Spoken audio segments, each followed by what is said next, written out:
Hi everyone. Please let me know if you can see me. Let me know if you can hear me. Hello to the sunny and hot Old Jaffa of Tel Aviv. So give me a heads up on the chat so I could start with the tour. Local time is 5 p.m. We are GMT +3. Oh, Adrian, good to see you. Shabbat Shalom. And to temperature, we did in Celsius. Feel free to convert. Hi, Misha is here. Привет, Misha. Misha, I'll see you in less than 3 weeks from now. I can't believe it. Hi, Cindy. Good to see you. So the local temperature is somewhat 30. Yeah, it's 30 degrees Celsius. Please feel free to convert to Fahrenheit. I will never crack that, so it's not my thing, honestly. And well, Jaffa is a very complicated place. It's a very beautiful place. There is so much to talk about. Jaffa is a port city. It's one of the oldest ports in the world. We know that at least 3,000 years ago, the cedar wood for the construction of the first temple of Solomon was delivered here to the port of Jaffa. And well, the cedar wood was delivered all the way from Tyre, which is modern day Lebanon. So, which means that even before that, there had been a port, and we know for sure that the port had been there even way before that, because in Jaffa you can find so much heritage from the times of Canaanite kingdom, ancient Egypt, and up until nowadays. So it's hello. Yeah, you're gonna see a lot of really, because the port is just over there. I mean, the old port was not really a port at the moment, and the beach is there, so the beach vibe is everywhere. Pretty much the beach vibe is everywhere in Tel Aviv, and believe it or not, I haven't actually been to the beach yet. I'm leaving very soon. I haven't been by the sea. I mean, I've been obviously, enjoying the sunsets, and I've shared some of the beautiful sunsets on my Instagram and my reels, but yeah, I know, because there's so much going on. And to fill you in about what's actually going on, oh, wait a second. Yeah, I scheduled the Zoom get together for my sponsors. I haven't sent the link yet because I've been a little bit caught up actually, but I will send the link. And next Friday evening, I will be able to update you about how things are with me, what I have been able to do so far, and what the plans are. So, but I will let you know. Hi everyone, fantastic. Good to see you all. Good to see some new names and a lot of, well, familiar names to me. So let's begin. There are going to be actually 2 tours of Jaffa, because since it's a port city, I cannot but take you to the sea, but I'm not taking you to the sea just now. I will take you to the sea on the second tour, which is actually the golden hour sunset tour, scheduled in 40 minutes after we're done with this tour. So if you want to see the sea, you gotta be coming back for the second tour. Altogether, going to be 4 tours tonight. After the 2 tours in Jaffa, I'm going to take a short break to get home. And then I'm taking you to Peterhof to show you the fountains of Peterhof in St. Petersburg. Yes, just in case some of you don't know, I'm also a tour guide. I'm licensed tour guide to both Israel and also St. Petersburg. So I'm taking you to Peterhof on the pre-recorded tour. And then I'm talking about the Russian, Jewish, and Georgian immigrants in China. That's the part of my... the wind is just...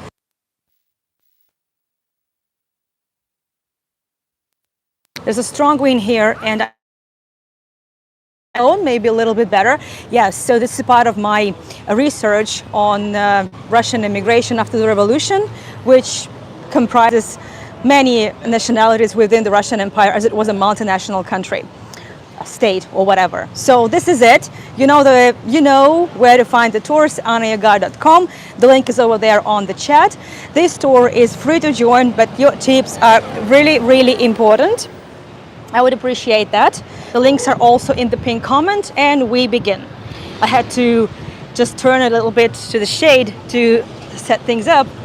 There you go. It's an important place. It's one of the landmarks, one of the hallmarks and highlights of Jaffa is definitely this clock tower. The area is called Kikar Shaon in case you speak Hebrew. Well, this is basically the clock tower square or the roundabout. Yes, this is an amazing postcard opportunity for sure. And this is the most, I think, the most popular place in maybe even in entire Tel Aviv. Technically speaking, Tel Aviv and Jaffa are two different locations administratively and historically, but Old Jaffa ever since mid-20th century was included in Tel Aviv proper. But Tel Aviv as a city officially was established in early 1900s, like 1909, and Jaffa is at least 3,500 years old. There's a little bit of a, I would say, a time difference, but that's okay, a bit of a jet lag. So there you go, the clock tower. What is it doing here? Well, if you have a look, I wish I had like 10 hours about the history of the Holy Land, but I spare you from that. I don't want to be too nerdy, but basically Old Jaffa is all about the Ottoman heritage, but not only. So why Ottoman heritage? Because ever since 1517, the Ottomans had this land under their control for 400 years. After the First World War, the Ottoman Empire collapsed, and this land became the mandate of Britain. This watchtower was built in the early 1900s, and when I say this area is all about the... Let's wait, it's a little bit loud.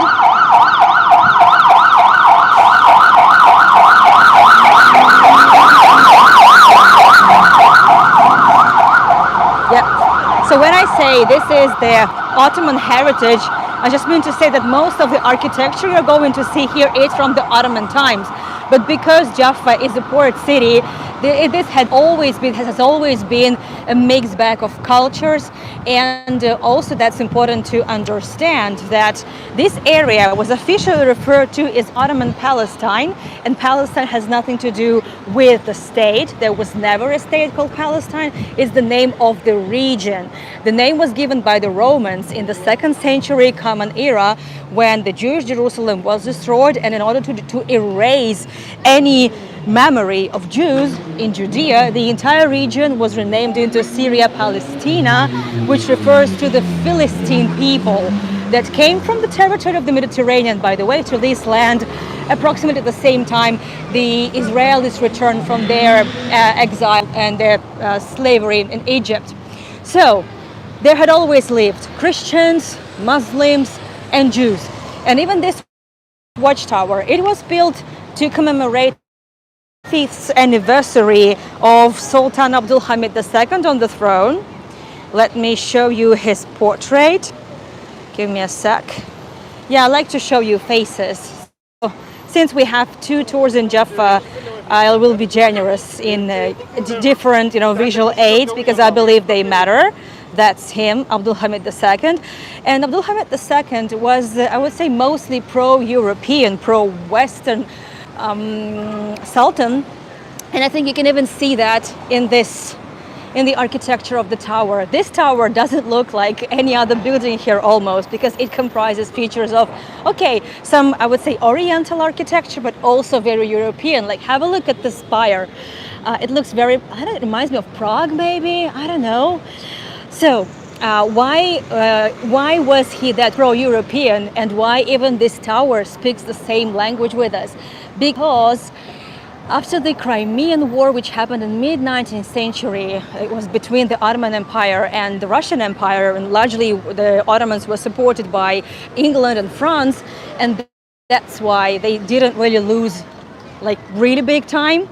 Everyone lost, both parties lost, but also gained something.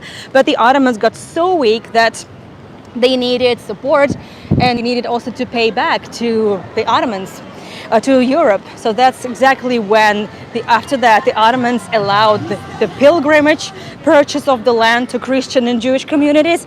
And this is when the history of pilgrimages and the history of trade and tourism, like group tourism, mass tourism as a phenomenon started, exactly thanks to Sultan Abdul Hamid II and the Ottomans.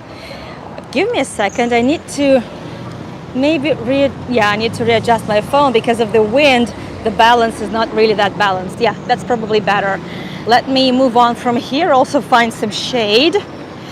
And the Abdul Hamid II just wanted to show to Europe and to the West that they are open to partnership in a way. And also there is an interesting story. Even if you, but just when you look at this watchtower, you will see also the clock. The 4 clocks were placed here by a Jew.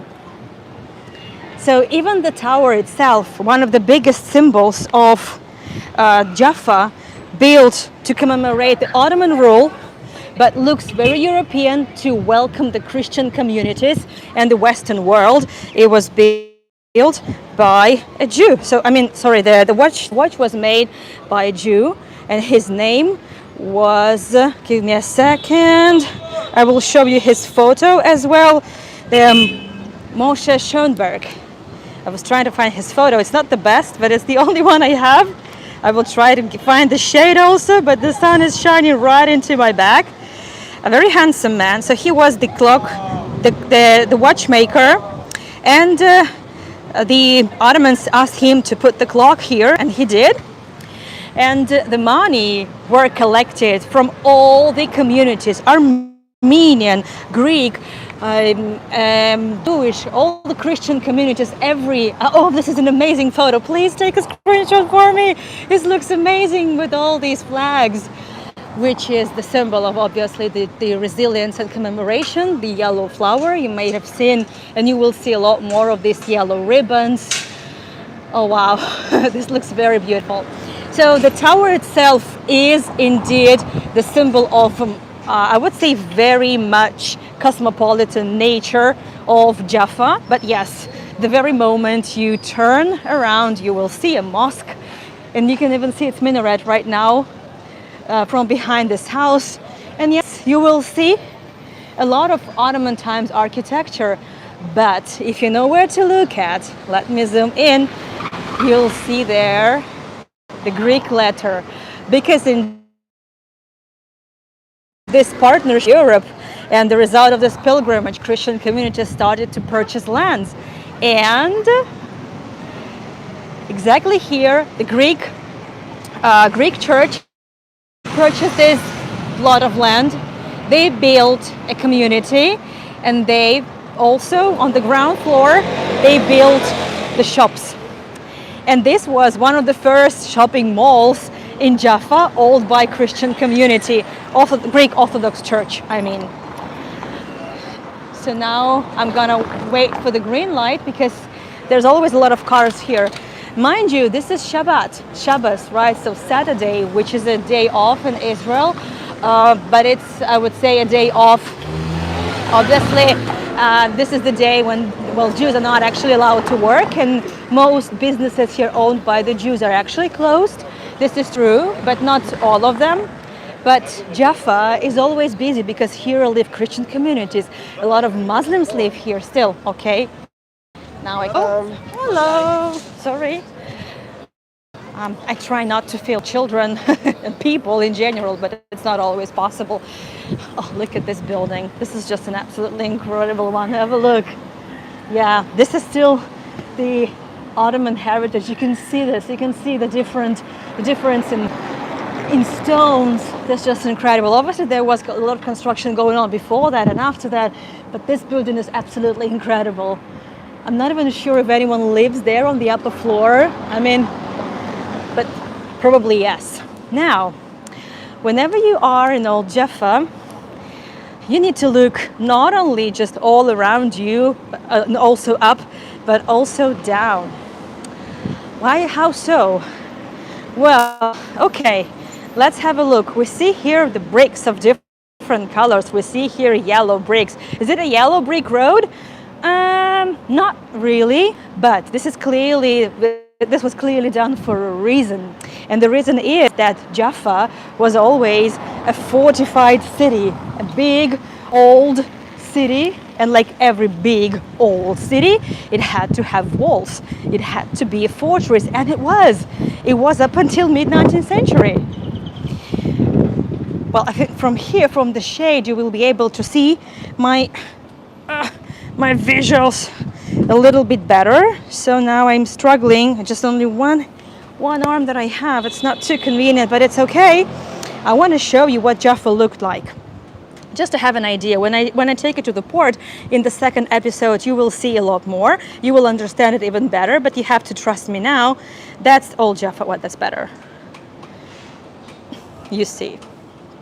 There you go. Here it doesn't actually, you can't really see the wall because part of it had already been taken down, but many buildings also form that wall. And the outline of the wall is shown all around Jaffa with these yellow stones. And here, as you can see, the wall was very, very thick. Why?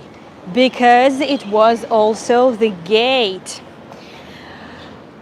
The gate is behind my back, but before that, since we're already here and since I'm showing the structure, I think you can easily say what this is. This is the mosque. This is the Mahmoudiyya Mosque. It's one of the biggest mosque, and it's still a functioning mosque in Jaffa. And as I said, there is a lot of, well, I would say it's there are a lot of Muslim Arabs, but also Christian Arabs. And you will see a lot of churches here as well, and here and the neighboring neighborhood. Hi Sarah, good to see you. My chat has been a little bit Natalie, thank you so much for the tips already. You're very quick. My chat has been a little lagging, but I think it's okay now. We are back to normal. So this is the mosque. It's one of the oldest mosques, and it's well, the buildings here are, if you can see, well, you can actually see that. So this building was added. This is already something very old. So this used to be part of the gate system, these walls. And next, exactly adjacent to this wall, there was built this compound of the Mahmoudiyya Mosque. There you go. But I promised to show you the gate, so I will.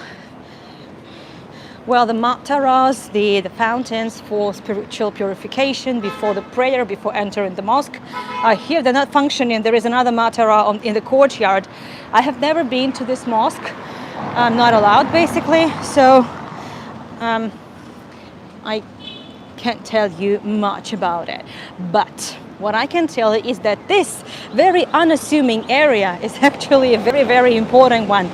This is the part of the gate system. And it's not just a gate. It's not just any entrance to the city. This is the so-called Jerusalem gate. Interesting, right? Let me show you something. For those of you who are familiar with Jerusalem, hi Martin, good to see you. Welcome. And well, good morning. Actually, it's 5 p.m. here local time. So good evening, but it's okay, whatever you are. Let me show you something. So if you're familiar with Jerusalem, and even if not, I will tell you that Jerusalem has Jaffa Gate. And that's part of the Jaffa Gate system. And by the way, you can also see here a watchtower, because there were built hundreds of them across the Ottoman Empire and 7 of them on the territory of Ottoman Palestine. There you go. But there is no this watchtower anymore. It was taken down during the Mandate period, during the British Mandate. But that's the Jaffa Gate. And this is the Jerusalem Gate. You think is, well, yeah, Jaffa is amazing, but nobody was actually interested in Jaffa. Everyone wanted to go to Jerusalem to see the cradle of the 3 religions, Christian, Jewish, and well, Muslim pilgrims. They wanted to see Jerusalem, but they couldn't really easily reach Jerusalem because there is no sea. And the only way to reach Jerusalem was through Jaffa, through the port of Jaffa. And after weeks on board, the pilgrims would be able to come ashore, and then they have to go to Jerusalem, which is another story we will talk about. Obviously, the trip wasn't easy, but these are the gates through which they would be able to go to Jerusalem. So that's quite impressive. And now I'm going to dive into the narrow alleyways with very, very thick walls. Let me show you. By the way, over here, It has little information about it. So the Jerusalem Gate, there you go. Even some information about it. Again, have a look. There's always, as I said, a mixed bag of cultures and nations, and you see. So there was the very first Jewish market, the shuk, the market, exactly in this area. And here lived, so it's amazing. Look, so here used to be a Jewish shuk and some Moroccan Jewish community here, but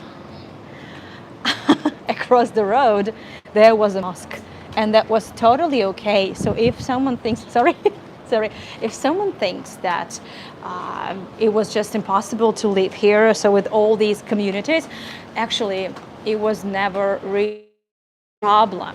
The problems geopolitically started only in 1920s.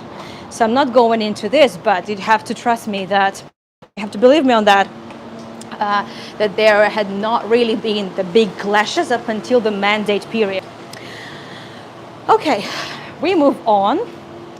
And because these are very thick walls, and because I'm now within the old city, it might be, the connectivity might be a bit patchy. If so, you just have to wait for me to leave the, let's say, very thick walls, and I will find myself shortly somewhere with a much more friendly connectivity. But just so you would know, over here, so you see, this is part of the so-called watchtower.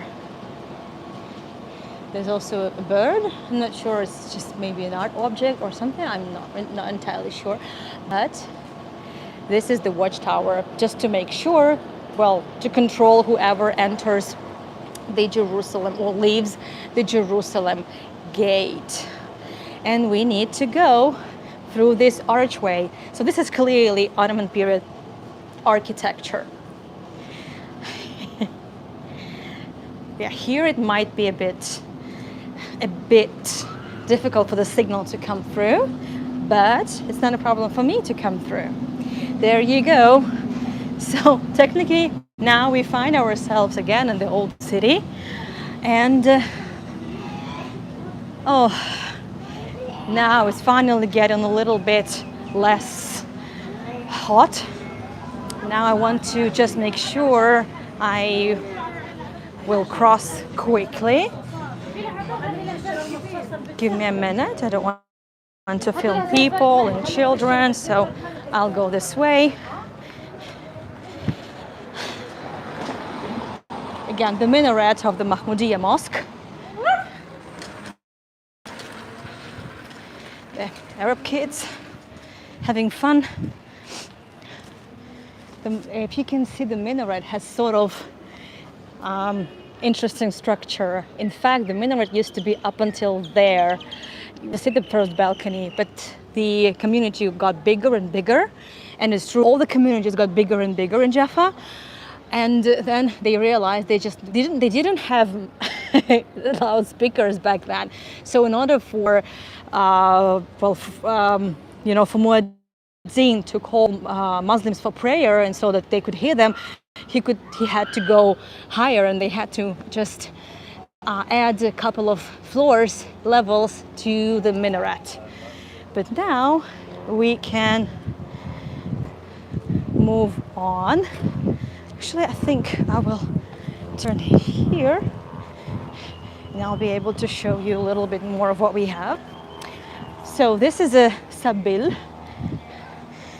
which means it's a fountain, normally with potable water. I'm not sure if it's functioning. I guess there's something going on. Well, I'm not sure at the moment if the fountain is working, but you can also see the sea from here. We will see the sea, but we'll get closer in the next episode, which is in 40 minutes after we are done with this tour. So what is a sabil? Sabil was also, in fact, a tradition throughout the Ottoman world. Fountains with the potable water that everyone could drink the water and leave some donation. Couldn't, it was also fine. So that's the point. Hi. Oh, good. There you go, a little bit of the sea for you. A little bit. Promise there will be more. Absolutely. Have a look at this place. This is one of the old palaces. The Saraya is Sarai is the word for palace in Arabic and in Turkish still. It's interesting that in the Russian language, Sarai actually means a small shed or a place like you would hold like all this unnecessary stuff at the back of your house. But that's, I think, linguistically you can actually explain why things are the way they are because of the multiple Russian-Turkish wars that took place across the centuries and ended up with the Crimean War. But then also the First World War, but that's a different story. So this used to be an old palace of one of the 19th century sultans. He later on moved to the Clock Tower Square, but I will tell you about that on the second tour. And here they started a production of soap. Soap making industry. Hi Robert, Shabbat Shalom. I want to show you a photo of a soap production which took place exactly in this house. So soap manufacture was one of the important industries that most population of the Ottoman Empire, especially in Ottoman Palestine, was involved, which I find quite remarkable. So soap industry. You also might have heard of the Jaffa oranges, which we will talk about as well. So I promised to show you a little bit of the sea, and I have to keep my promises. So there you go. I like this place because here we are looking at the proper Tel Aviv with these high-rise buildings, the startup capital, the fun capital of Israel, because official capital is Jerusalem, obviously. But, well, the famous beaches that I actually haven't been to. Like, I should be there probably enjoying the sea, but I'm here enjoying the tour. So I'll definitely find the time. I will. So Misha and Grisha, if you're still watching, please don't be jealous. But the reason I'm showing it to you from this side, standing here in Old Jaffa elevation, is that in fact there wouldn't have been any Tel Aviv without Old Jaffa. That's important. And here, standing on elevation, it actually shows you that, well, not because Old Jaffa is more important, because it's higher, but because Jaffa is in fact a big tell. It is gorgeous. I think I'm gonna need a selfie here. I mean, who wouldn't want a selfie here? Please. I won't even be talking. The thing is that whenever I'm posing for a selfie, I actually keep talking because I can't really shut up. And that's the problem, because then I look like really awkward at every postcard. So, zip. Oh, it's so hot. It's too sunny. No, I can't handle it. That's it. Oh, no. No. So what actually Tel means? Tel is the mound. It's a big hill, but not actually a natural hill. Well, yeah, it's kind of logical that the old settlements would be emerging on elevations just for extra protection. That's quite logical, and that's how it's worked across thousands of years. But Tel is actually a mound comprised of multiple layers of cultures and civilizations. So over here, the Mediterranean Sea, and a little bit of what's left from the port. But again, we'll talk more about the port later. Another mosque, the Sea Mosque, the mosque by the sea. The amazing thing is the mosque is now standing very close to the area where a synagogue used to be. So over here it is believed to have been the Jewish quarter, the Jewish area. Hi, Marilyn. Well, even if you're late, you can always access the beginning. I mean, the recording of the tour is available instantaneously.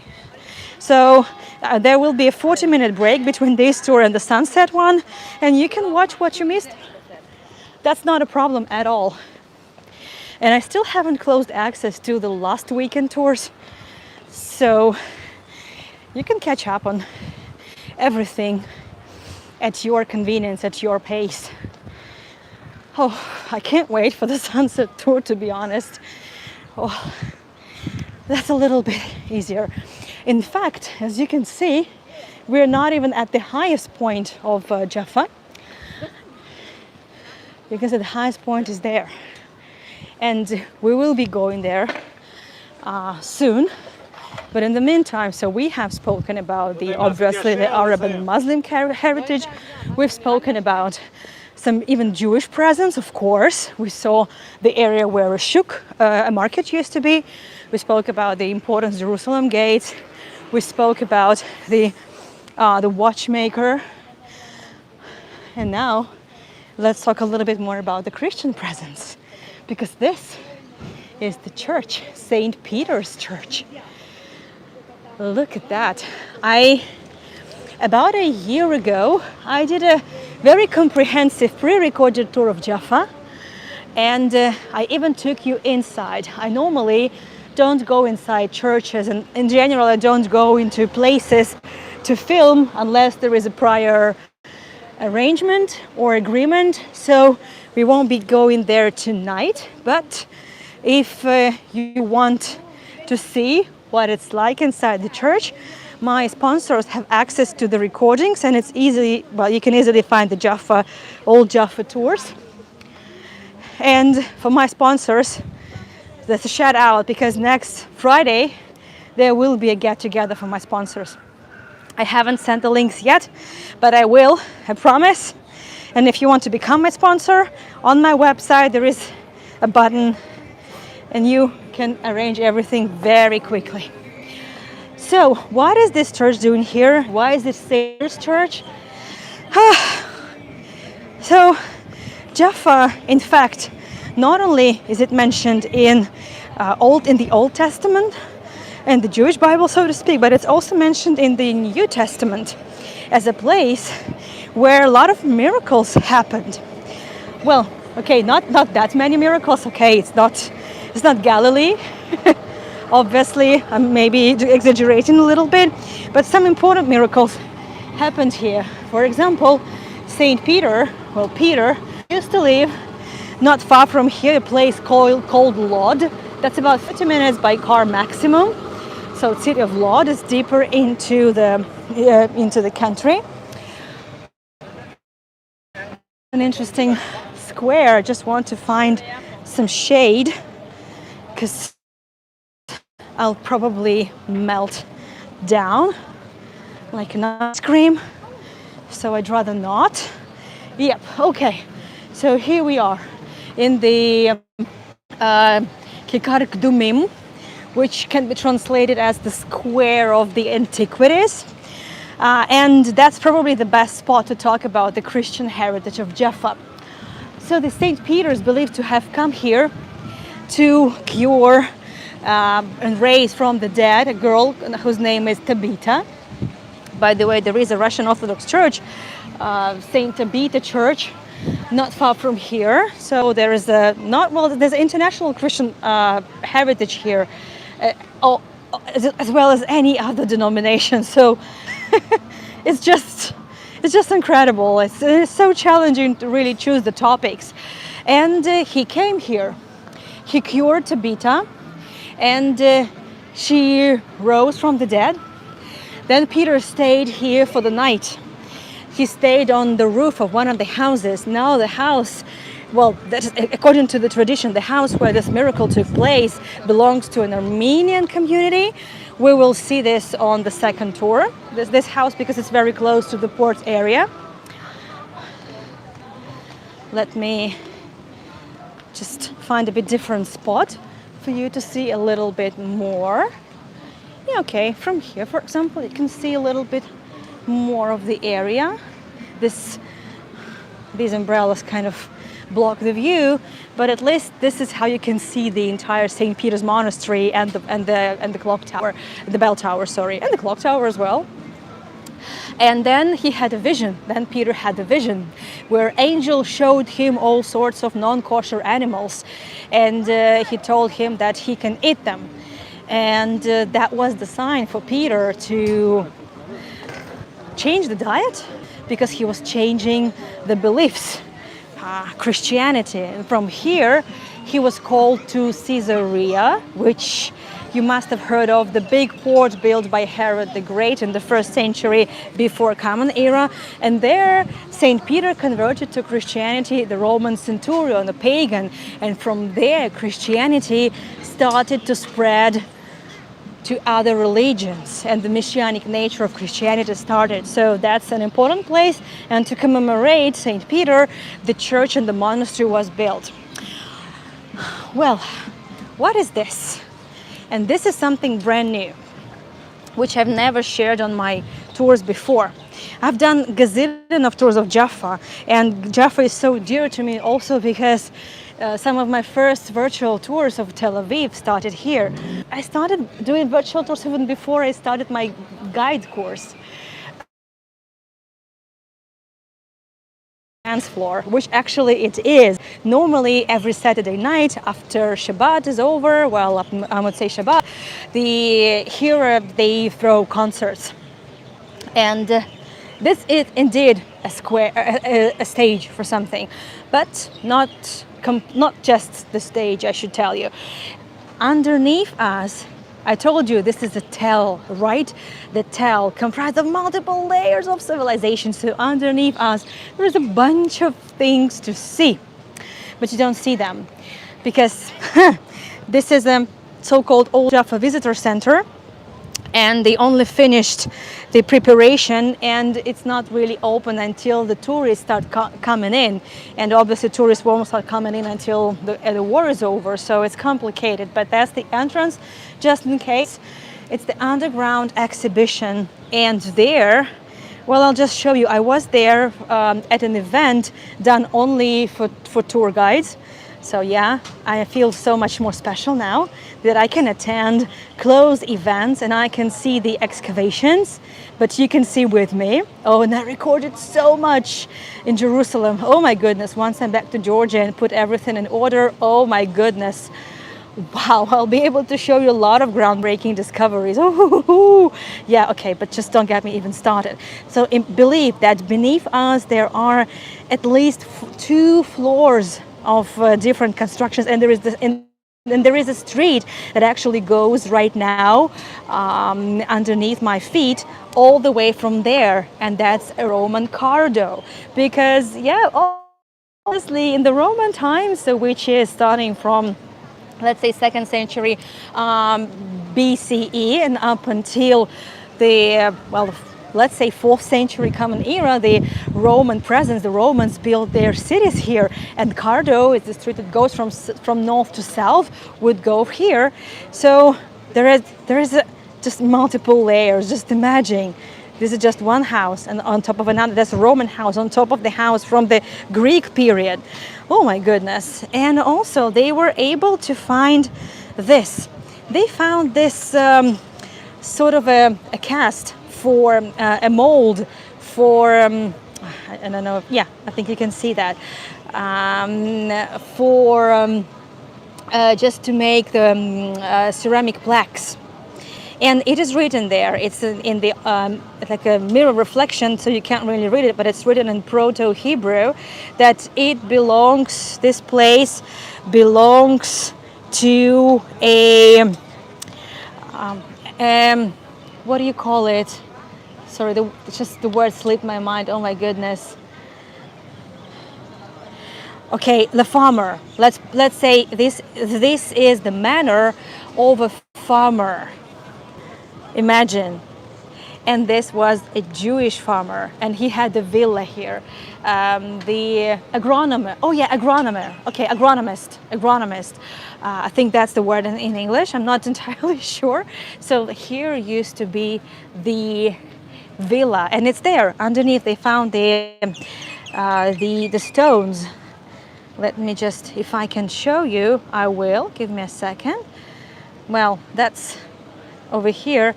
That's the bricks of the Roman road. And next to it, the villa. That's the Roman road. That's the bricks. Imagine. This is the video that I filmed. Give me a minute. Give me a second. I will be able to show this to you. And yeah, so have a look. They also were able to find a lot of the ruins from the previous period. And so this is very exclusive. Again, as I said, tourists are not really taken there, which I believe is just incredible. Give me a second. So these are believed to have been the walls of the farm, of the villa of that agronomist. Well, a farmer, we can say. Sorry, there are still a lot of reflections, but you have to trust me on that. What else can I say? Give me a minute. I may be able to show you a little bit more. Let's see. So and that's me walking on the glass floor with the 2 floors of history underneath me. That's just incredible. Yeah, so why do we have this? So as I said, it's just a bit of a kind of a new information. When I put everything together and all my videos together, I will be able to tell you more. But as of now, you just have to trust me that here used to be a big villa that would approximately go like this. So that belonged to a Jewish family. But why do we have this Napoleon here? He's wearing mask because it's been like this since, yeah, indeed, Marilyn, indeed. There is a whole underground world beneath us. Why is he wearing a mask? That was added in the pandemic times. Now pandemic is so far away given everything else that's been happening in the world ever since. But the Napoleon is actually here for a reason. The thing is, Napoleon attempted to take over Jaffa, and he did take over Jaffa in 1799. He came here all the way from Egypt, and after flooding Jaffa with blood of the Ottoman soldiers, within like 4 days he managed to take over Jaffa. Oh goodness gracious, so he took it over, and then he thought to take over Akko, which is another fortified city, obviously famous from since the Crusader times, but even before that. Let me move on a little bit from here. And he managed to invade the city in a very really clever manner, so nobody could see him. Oh. And invaded Jaffa and took over Jaffa. So it could have been a French colony too, but it didn't, because Napoleon failed in Akko. That was the biggest loss, the first loss for Napoleon, first one, but not the last one, as we know. And in Akko he was defeated and had to flee. So that never really happened. But it could have. And then the history could have been so very different here. So very different, because we know that Napoleon actually attempted to partner with Jews of France in Europe.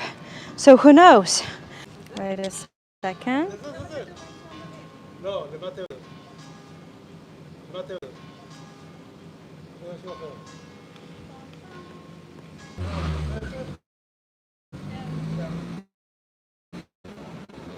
So, can you see me? Can you hear me? I can't even see.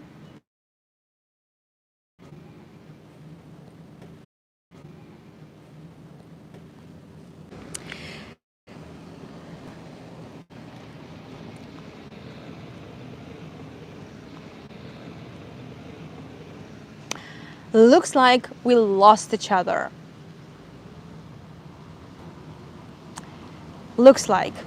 You can see me now because I couldn't see the chat. I couldn't get any messages, and I had a glitch. So I just decided to rejoin, and that's it. So it's good. I'm back, and we can go on. I guess it was a good idea to actually rejoin because these glitches would have been going on, and we don't want that. So we move on. And I'm back. Good.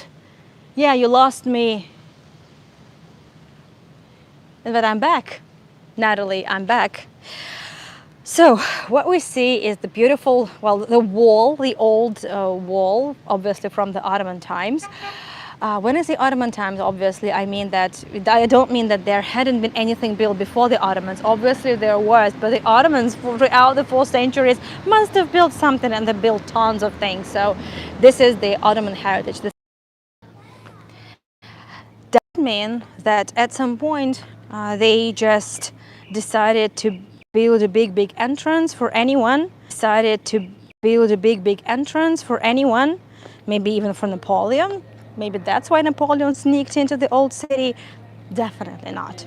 Absolutely not. Absolutely not. That's not what had happened. Actually, this wall, there used to be a wall. It was totally sealed. Let me show you what I'm talking about. It was totally sealed. There wasn't a wall. But remember I told you that, oh, this is a very good selfie opportunity. Please let me know in the chat if I'm back, because I had to rejoin again. And let me know if you enjoy what I'm seeing.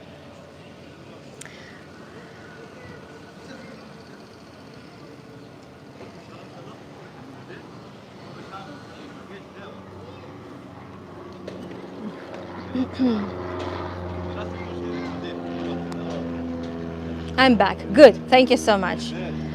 Thank you. Thank you. Yeah. Well, I think this is, again, another amazing, absolutely amazing view.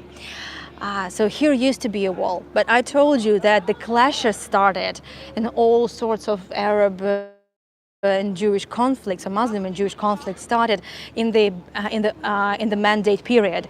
The British came here in order to ensure the creation, the establishment of the Jewish state.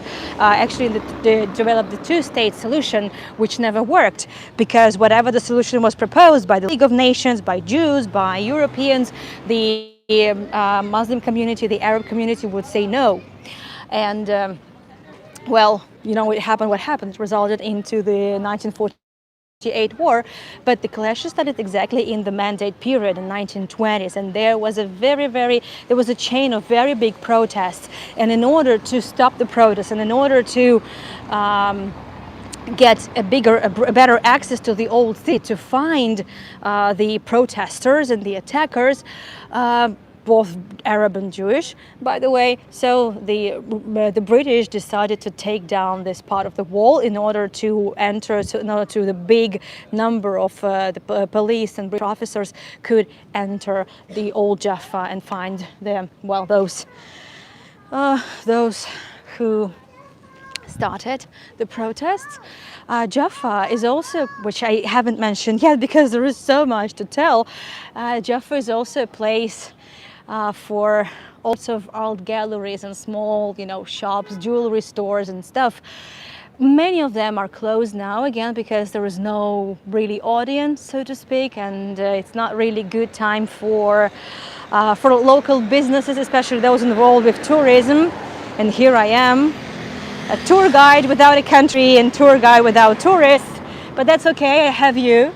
So I rely on your support and your interest to what I show you, and saving you money and nerves as well. So over so-called the Ilana Gur Museum over there, you can see a big yellow horse. I think anyone can see it. You can see it even from the sea. So Ilana Gur is the actually Jewish American artist who moved here, I believe, in the early 2000s, or maybe 1990s, end of 1990s, from New York.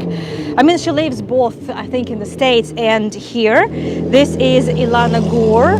She's not a very, I would say, like, public person, but there she is. And she is famous for her jewelry, especially for her belt buckles. and other jewelry that she made. The story is very simple. She just once created a belt buckle for her husband as a present, and everyone loved it so much that it actually became her trademark, so to speak. This is not my photo, it's a photo from the internet. But Ilana Gore is a very versatile artist, and she's, well, this type of the belt buckles she creates, so quite signature, I would say, quite a signature of hers. And we move on. We actually now have left Old Jaffa. So this is how tiny, well, okay, well, maybe tiny is not really the best word, but this is how small Old Jaffa was. This is it. So that's it. So we have left Jaffa already. Obviously, we haven't explored it in full. Obviously not. But what I'm saying is that this is it. So the old city was very small. So no wonder that at some point in the 19th century, mid-19th century, the Jewish, well, it got so dirty and congested and so crowded that the Jewish community decided to move out, and this is when Neve Tzedek started, the first Jewish community outside of the walls of Old Jaffa. That's what's left of the wall here. Look, these are the ruins. So if you know where to look at, if you know what you're looking at, it makes things a lot easier for you, and it just brings you more discoveries every minute. I mean it, every minute. So yeah, this is when Neve Tzedek was established, and Neve Tzedek is, well, I did a tour of Neve Tzedek just last weekend, and the recording is still available. So from Neve Tzedek, the start of, so to speak, even the Tel Aviv, proper Tel Aviv kind of was established. Okay, well, this is something quite unusual and maybe unexpected, but this is a home to another very creative person, Uri Geller, whom you may remember from the 90s as a mentalist, right? Who could bend a spoon with the power of his mind. Mentalist, hence the name. And he moved here for good and built his own museum, established his own museum. So he is a big collector and he has a bunch of stuff there. And this is a monument, right? That's the monument that was placed here, the big spoon that he bent for the monument. I'm not even sure where to stand for you to see it. Yeah, probably like that. Yeah, I'm not sure if you remember Uri Geller, but I remember him in the 90s. He was shown even on like Russian TV. There were a lot of American programs, on Russian TV, because after perestroika times, Russians. Yeah, him in Jaffa, and he even bent a spoon for me. Yeah, indeed. That was fun. Okay. He was very popular in the UK. He was also very popular in Russia. Very popular indeed. What you see over there, you can see a spire of a church.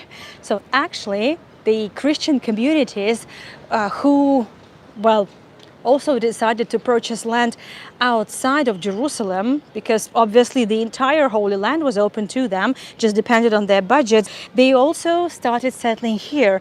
And here, a Maronite community, the Christian community of Lebanon, purchased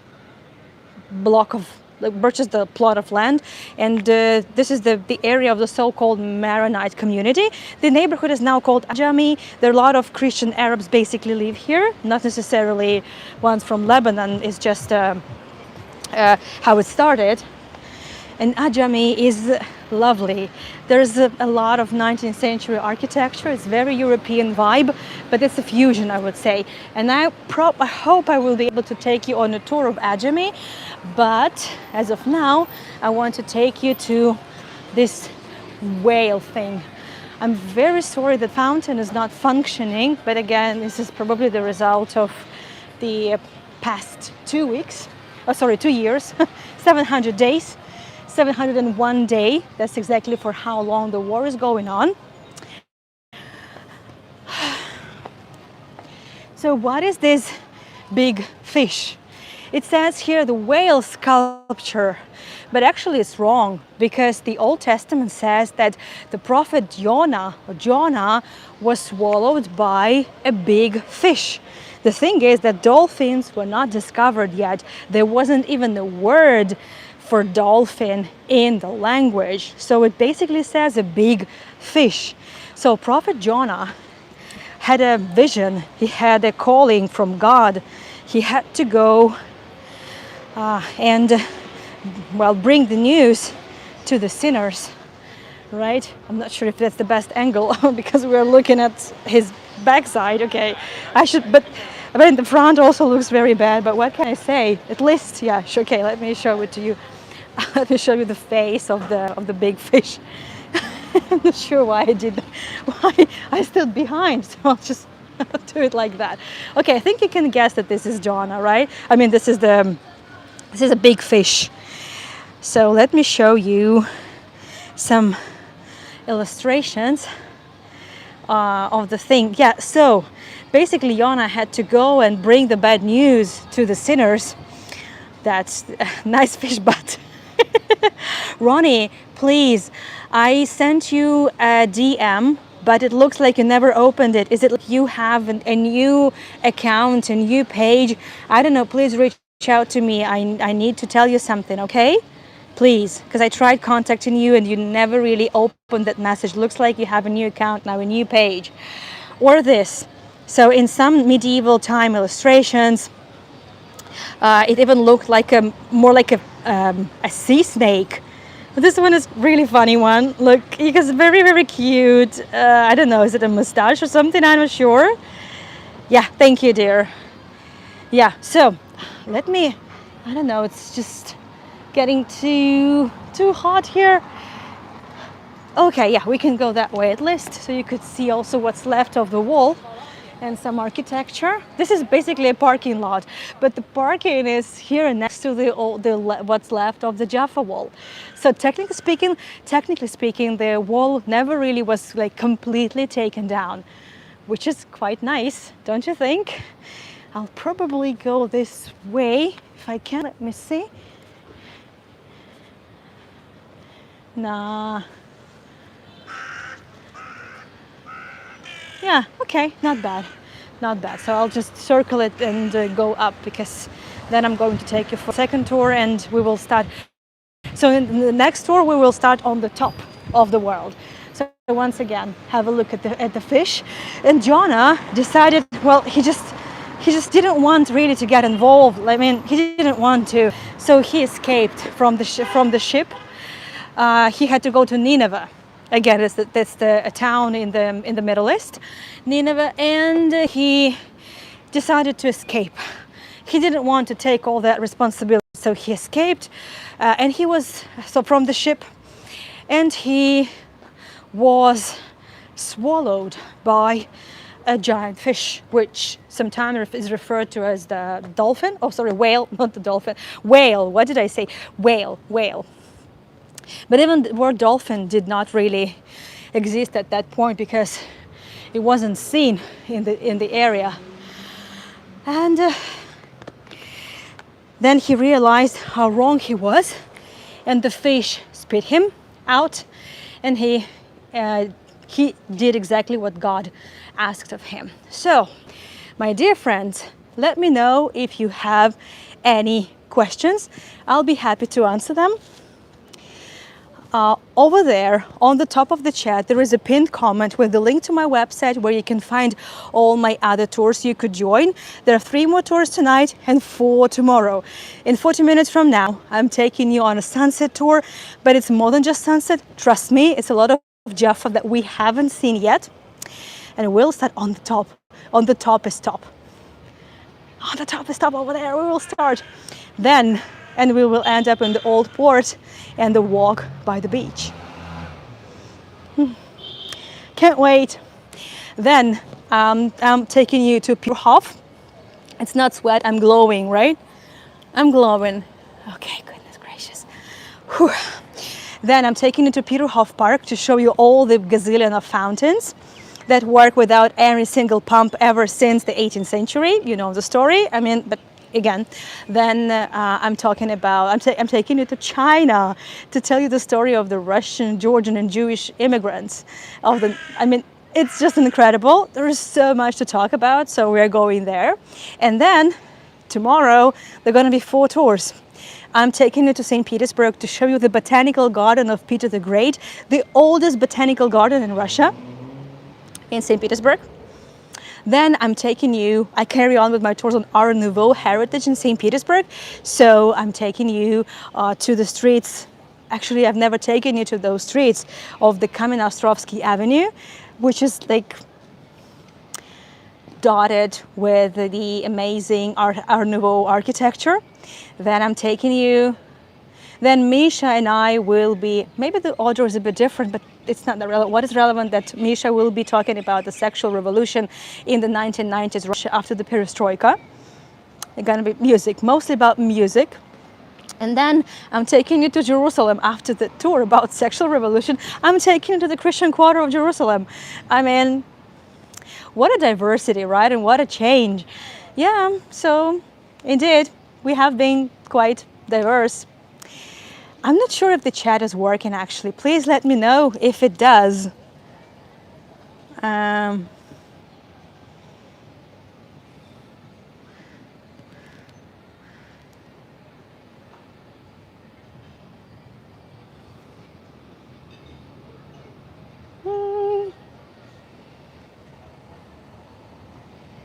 Oh, okay, that's good. Good, that's nice. So I guess, definitely it lags, and I'm not sure just how long, 1 minute or 2 minutes, I'm not sure. So I'm still here, this is fantastic. That's basically it. So if you have any questions, let me know. I'll wait for another couple minutes. And if you don't have questions, and if you've enjoyed the tour, please support me. You can either send a PayPal donation, you could buy me coffees as well. The link is over there in the chat, plus the link to my website, honoryourguy.com. To all my sponsors, there's going to be a get-together, a long-awaited one. I know, sorry. I'm really sorry. So next Friday, I will send the link in the next couple of days. So just save the date. It's going to be 11 p.m. GMT +3. Then for those who want to be my sponsor, which basically is the $10 payment per month additional to the tips. It's not the same as the tipping for tours. It's just extra to get the extra access, the actually 24/7 access to a collection of 800 something videos, plus those rare but steady get-togethers with me where I update you about my career, about my job, about my life, and we just talk about things. And I always share some quality content too. And I will be showing you something absolutely precious in Jerusalem next Friday. And plus, I'm planning, but I haven't scheduled yet, some Jerusalem live streams as well in the upcoming 2 weeks. Thank you so much, everyone, for joining. I think this could be also good from here. Yeah, you see the light. It's going to be just amazing. In like 35-ish minutes, we're going to see each other, and we'll see the sea, we'll see Tel Aviv, Old Jaffa, we'll enjoy the old port and all these vibes. Bye bye, everyone. I'll see you very soon. The link is on the website. Bye bye.